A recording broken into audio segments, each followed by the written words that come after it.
I want you to just picture the scene with me for a second. It's January 4th, 2026. And the visual is, it's stark.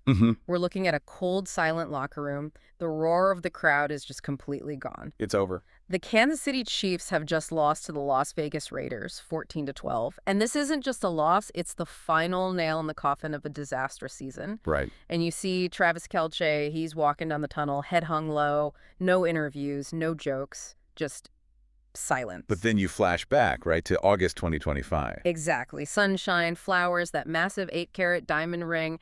Everyone was expecting this fairy tale wedding. And now the tabloids are screaming a totally different story.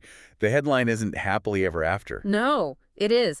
NFL kills Taylor-Travis relationship. The cameras flashed, the crowd froze, and just like that, Hollywood had a new obsession. Welcome to the StarScope report. It's the ultimate collision of worlds, isn't it? I mean, it feels like the scriptwriters for reality just decided to throw a huge wrench in the third act. Absolutely.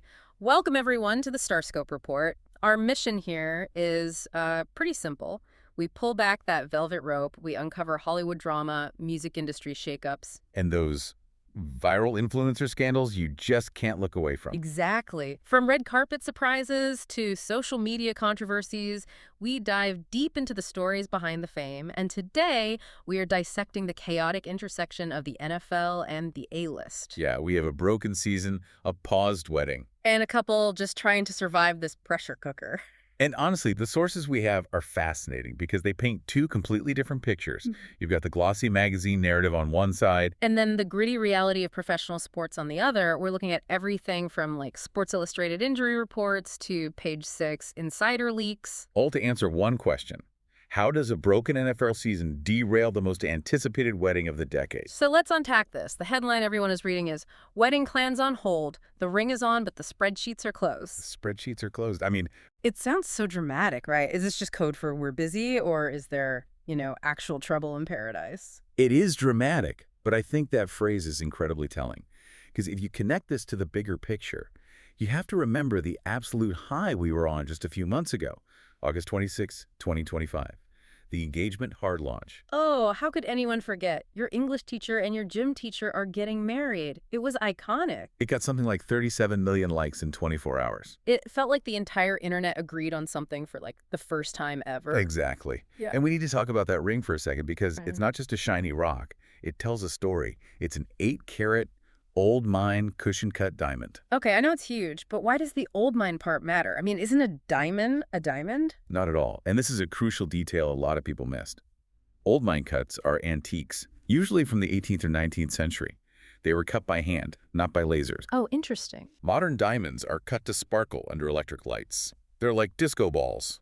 Old mine cuts. They were designed to glow under candlelight. They're deeper, warmer, much more subtle. So by choosing that, Travis, or let's be real, Taylor, probably helping him, was signaling old money. It says timelessness, history, legacy, not new money flash. it signaled that this wasn't just a fling, this was supposed to be the American royal wedding. A dynasty. That's actually a fascinating distinction, but this is where that dynasty narrative just hits a wall. Fast forward to right now, January 2026. The vibe has completely shifted. We went from love story to the tortured poets department real quick. Totally. The Chiefs season is over, and frankly, it was a disaster. It really was. And to understand why the wedding planning has stopped, you have to feel the emotional weight of what happened on the field. This wasn't just a bad season. It was a collapse. It started with Mahomes, right? Patrick Mahomes, yeah. The team's quarterback, Travis's close friend. He suffers a torn ACL in a loss to the Chargers on December 14. That just took the wind out of their sails completely. Then they finished the season sub .500 zeros. For a team that's used to winning Super Bowls, that is devastating. It's an ego blow. But hold on, let me play devil's advocate here. Travis Kelce is a professional. He's been in the league forever. Does a bad season really stop a wedding? I see what you're saying. People get married during stressful times at work every single day. Is it possible this is just a convenient excuse to cover up some cold feet? I don't think it's cold feet. I think it's an identity crisis. Yeah. And that is so much heavier. Okay. Travis Kelce is 36 years old. In football years, that is ancient. Sources described him walking off that field against the Raiders looking defeated. He wouldn't even talk to the press, just said, it's not the time. Right. When you're 26 and you lose, you say, we'll get him next year.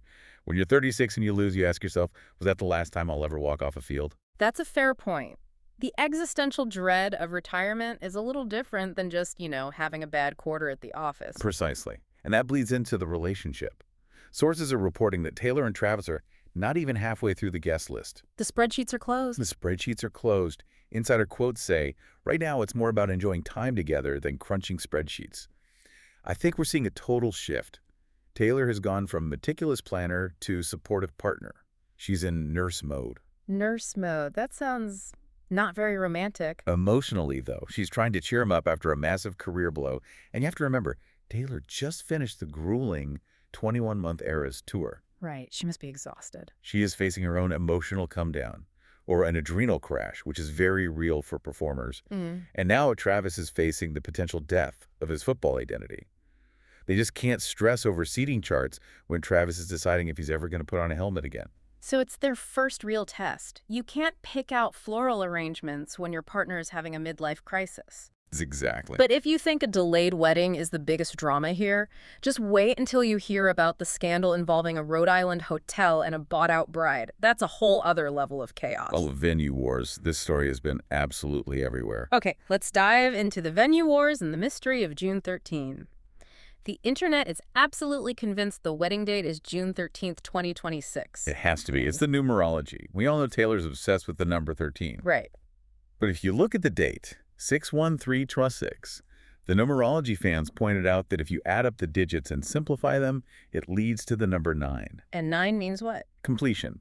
Fulfillment. It's almost too perfect to be a coincidence. But the controversy comes from this viral story that claimed Taylor cut a hefty check to buy out a bride who already had a wedding booked at Ocean House in Watch Hill, Rhode Island for that exact date.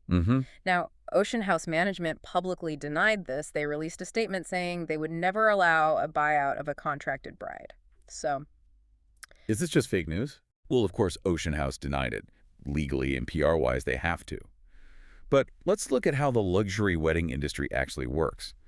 I did a little digging into high-end wedding buyouts, and it's kind of a dirty little secret in the event world. How so? If a billionaire or a massive celebrity wants a venue that's already booked, they don't walk up to the bride and just hand her cash. That's tacky. Right. What happens is the venue or some intermediary approaches the couple with what's basically a relocation package. We're talking about an offer to move their date or change their venue, fully paid for, plus a massive upgrade. Like what? Maybe a honeymoon in the Maldives, or tripling their flower budget.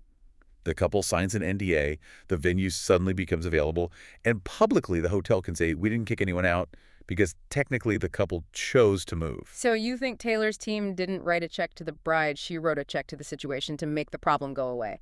It happens more than you think. And why Ocean House? Well, Taylor has her holiday house mansion right there in Watch Hill. But here's a key detail from our sources.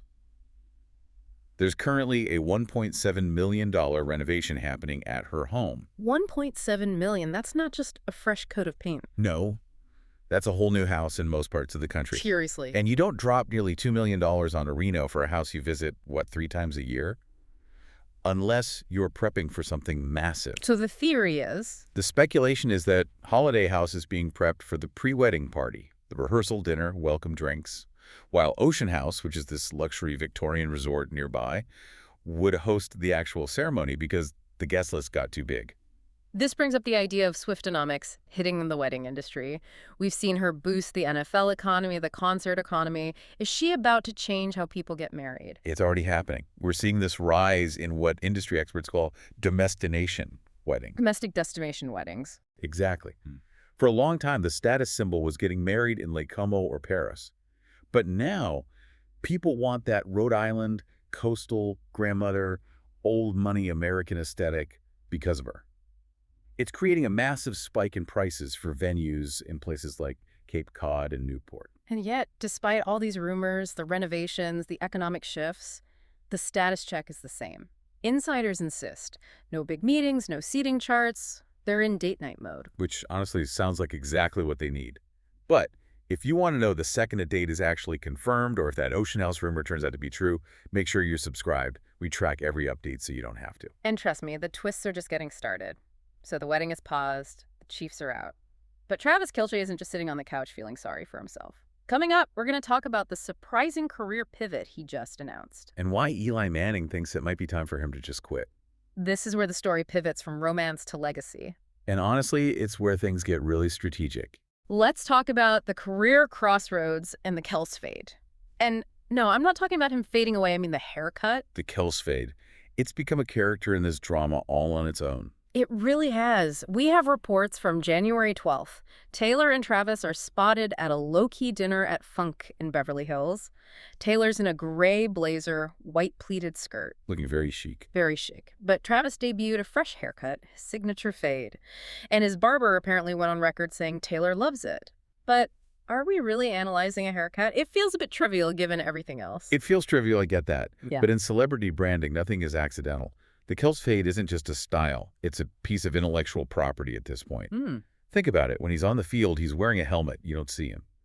When he cleans up his look, right as the season ends, right as he announces a book and meets with Netflix, he's signaling something specific. He's signaling. Media mogul, not sweaty athlete. He is visually rebranding himself for the boardroom and the broadcast booth. That is a really sharp observation. He's dressing for the job he wants, not the job he has. And that brings us to the pivot. While the wedding's on hold, the business isn't. Travis and his brother Jason just announced a book titled No Dumb Questions and All of Our Dumbest Answers. And look at the release date, June 2, 2026. June 2nd. That is suspiciously close to the rumored June 13th wedding date. It's incredibly tight. Is it a coincidence? Or is this a summer of Kelce strategy? You release the book, you dominate the media cycle with the press tour, and then maybe you cap it off with the wedding of the century. Or you use the book tour to announce your retirement. That is the big question, the R word. Retirement. Travis's contract expires March 11, 2026. That is coming up fast. And it's not just fans speculating now. Experts are weighing in. Eli Manning, right? Eli Manning, who knows a thing or two about this, said older players have to work twice as hard to get half the results. That quote hits hard because it's just biologically true. It's about fast-twitch muscle fibers. As you age, those fibers, the ones that give you explosive speed and power, they decay faster than endurance muscles. So for a tight end, whose whole job is that? That loss is brutal. So when Eli says twice the work, he means literally spending double the time in the gym just to maintain a baseline that used to come naturally. And the recovery time doubles too. Exactly. You wake up on Monday morning feeling like you were in a car crash. Travis told his podcast listeners he wants to be a human for a month before deciding. Be a human. That quote tells you everything. It tells me he is tired of being a machine. He's also talking to Netflix and major networks about broadcasting. So what does this all mean for the relationship? If he retires, does that free up time for the wedding?